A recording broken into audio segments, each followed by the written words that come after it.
Ketua Duta Besar SHMH dan saya diduduki SHMU masing-masing sebagai hakim anggota.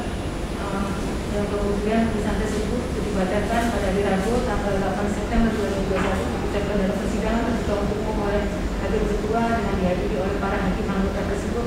Hanis Sumar SHMH akan mengganti penggugat 1, kuasa penggugat 2, kuasa para penggugat dan kuasa penggugat 2 tanpa dihadiri oleh penggugat 1 ya.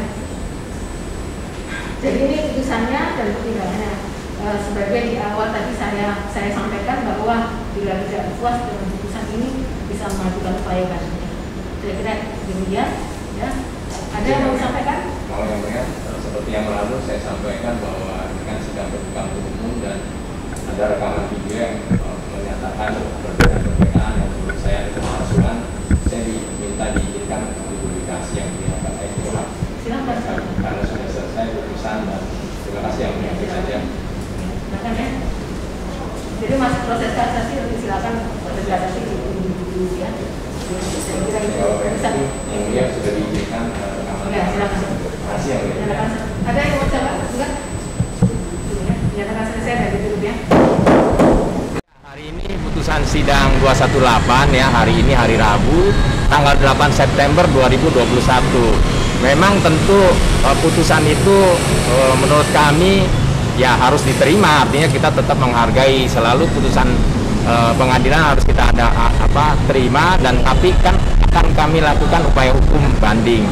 Memang betul alasannya kan tetap ada alasannya menunggu putusan di pengadilan Jakarta Selatan yang menang 3. Yang saya sampaikan bahwa harusnya para majelis hakim di sana yang memutuskan harusnya malu lah, karena tadi saya sampaikan di sini kan terlihat ya, mohon disorot dulu yang ini diperlihatkan, dilihat nggak usah dimajin gini aja. Artinya di sini kan terlihat sekali apa yang diajukan di sana sama-sama ditandatangani oleh Profesor Dr. Otto Hasibuan dan Ibu Sordame serta Ibu Kartika. 3 orang itu menandatangani menyatakan dokumen yang artinya menyatakan yang terpilih pada Munas Akomindo tanggal 2 Februari 2015 itu adalah Rudi Demuladi dan Faas. Ini sangat bohong, karena bohong dan palsu karena faktanya aja tidak sesuai, kemudian juga di akte tidak seperti itu. Kemudian Profesor Dr. Otto Hasibuan dan juga Sordame serta Kartika menuliskan untuk eksepsi dan jawaban di Pengadilan Jakarta Pusat ini nama-namanya adalah Rudi Demuladi, Sekjennya Rudi Demuladi dan bendaharanya Punarto. Itu tidak benar karena faktanya adalah Punarto. Jadi banyak sekali ketidakbenaran. Oleh karena itu pertama mungkin disorot bahwa saya menyatakan wartawan Diskom tantang ya, tolong disampaikan oleh teman-teman wartawan Diskom tantang Profesor Dr. Otto Hasibuan MM untuk bedah kasus Akomindo karena banyak pemalsuan. Kami akan mempertanyakan dan minta pertanggungjawaban, paling tidak klarifikasi apakah Profesor Dr. dan kawan-kawan ini ikut terlibat dalam pemalsuan tersebut, karena ini terlihat sekali kan berbeda. Kemudian juga kami menyatakan, karena di persidangan saya tantang itu saya sampaikan di persidangan sebelumnya tanggal 25 Agustus saya sampaikan di persidangan, tentu didengar oleh Ibu Sordame dan Ibu Kartika juga majelis hakim ya. Artinya akhirnya saya tuliskan Otto Hasibuan tidak berani teman-teman menerima tantangan wartawan Diskom, sangat tidak berani, karena memang kalau di pengadilan kan harus taat ya, karena alasannya adalah menunggu putusan, karena tadi disampaikan akan saling bertentangan gitu, tapi kebenaran jangan khawatir, kebenaran pasti akan terungkap karena ini ada pemalsuan-pemalsuan.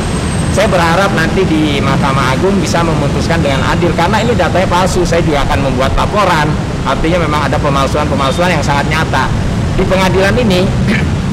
Meskipun memang putusannya tidak diterima, itu bukan berarti putusan itu ditolak ya, artinya kami bisa mengajukan lagi, baik nanti sampai ujungnya pun masih bisa melakukan upaya hukum terus, karena bukan ditolak, artinya baru tidak dapat diterima. Namun inilah sebuah perjuangan yang juga disampaikan sudah 10 tahun sejak tahun 2011, bahkan banyak yang sangat memalukan ya, terutama saya sampaikan Pak Hidayat Cokrojoyo bahwa saya menanyakan bagaimana bisa mengadakan munaslup karena harus ada 2/3 DPD. Dia menyatakan sejak dibekukan itu tidak ada lagi DPD. Jadi Anda yang DPD Apkomindo akan merasa mentertawakan sikap-sikap. Dan tadi yang menarik, jadi meskipun putusan tidak dapat diterima, ada yang menarik.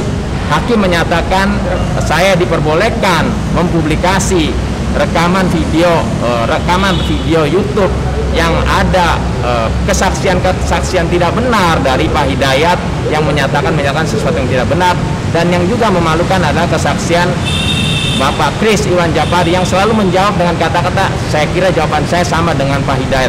Selalu jawab saya kira jawaban saya sama dengan Pak Hidayat. Itu sangat memalukan dan benar-benar memalukan. Jadi katakanlah pada saat hari ini tidak dapat diterima, tapi kebenaran itu tidak bisa hilang. Kita tetap berjuang, kita tetap bersemangat. Saya berharap teman-teman media menyoroti perbuatan-perbuatan yang tidak terpuji ini, terutama Pak Otto Hasibuan. Pak Otto Hasibuan, saya tantang Anda dimanapun untuk berdebat kasus Apkomindo, dimanapun, sampai Bapak menang pun, dimanapun saya akan tantang, karena di sini sangat terbukti tanda tangan Bapak, ya kan, tanda tangan orang seperti Bapak yang sangat terkenal, tetapi berbeda-beda. Apakah Bapak ikut terlibat dengan pemalsuan ini, atau Bapak juga korban, tapi nama Bapak akan tercemar dengan perbuatan-perbuatan yang tidak terpuji. Jadi sekali lagi tolong diviralkan. Saya benar-benar menantang, karena ada tidak keadilan, ada tindak-tindak pemalsuan dalam perkara Apkomindo. Dan yang menarik tadi, sebentar saya keluarkan ini, pegang dulu.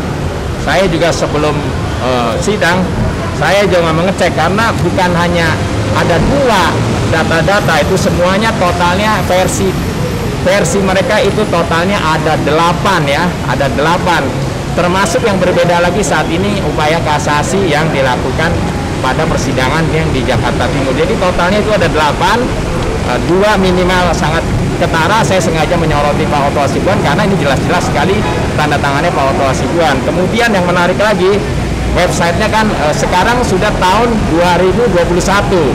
Kepengurusan mereka sebenarnya kalaupun benar terdiri itu 2015 sampai 2018, tapi secara sepihak dia ganti periodenya jadi 5 tahun, 2015-2020. Jangan lupa saat ini sekarang sudah tahun 2021. Jadi siapa mereka yang menjadi ketua umumnya? Tidak ada, dan waktu itu websitenya tidak bisa diakses. Dan hari ini tadi saya sampaikan juga bahwa websitenya sudah kadaluarsa. Bayangin organisasi besar sebesar Apkomindo yang menyita banyak perhatian masyarakat, dan uang itu diambil semua oleh mereka, dialihkan kepada mereka, tapi untuk mengurus website saja hari ini kadaluarsa. Tolonglah tahu aturan, tahu malu lah.